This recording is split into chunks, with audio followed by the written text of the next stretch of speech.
buhay ko bago kita makita, bago ko matawag ang pangalan mo at tumigil ang dibdib ko sa kakahanap sa'yo.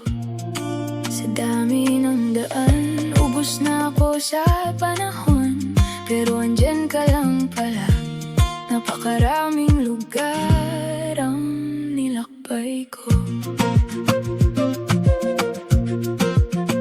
Sa biyahe, sa hintay, sa biglang wala, gabi-gabi mag-isa lang ako. Tunog electric fan ang tinig ko, tunog ng karaoke na umabot hanggang kisame. Sa bintana lang ako nakaupo, ilaw sa poste, kanto lang ang kasama ko.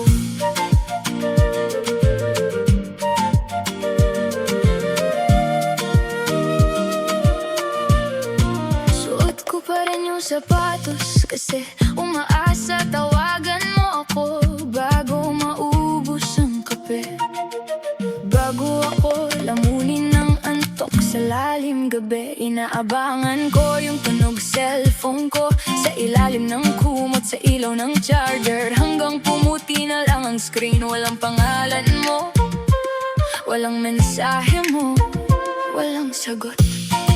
At mas masakit doon, alam kong nakita mo na ako, pero pinili mo pa ring manahimik. Hinintay kita sa mga dating lugar, sa stopover, sa terminal, sa gilid ng MRT, sa bench na basa pa ng hamog pagsapit ng alas 2. Doon ko na lamang hindi pala papayong dala ko, kundi pagod na walang mapuntahan. Doon ko tinanggap na umabot na ako sa puntong kabisado po ng pagkawala mo. Doon ko naiintindihan na walang pala yung araw-araw na bumabalik sa kubaw. Dala mo pa ang paper bag, may manggang hilaw at yosi sa bulsa. Nasa jeep ako, basang-basa ang upuan, pero tuloy ang kwento hanggang Fairview. Ilang gabi rin kitang hinanap sa load at tawad, sa lumang sinehan, sa tindahan, sa terminal, sa gitna ng gulo. Ang mundo ko puro piko, ikaw na ang sumpa sa bawat salitang binitiwan nating dalawa. Eto pa rin ako, sugatan at naiwan, mahal pa rin kita,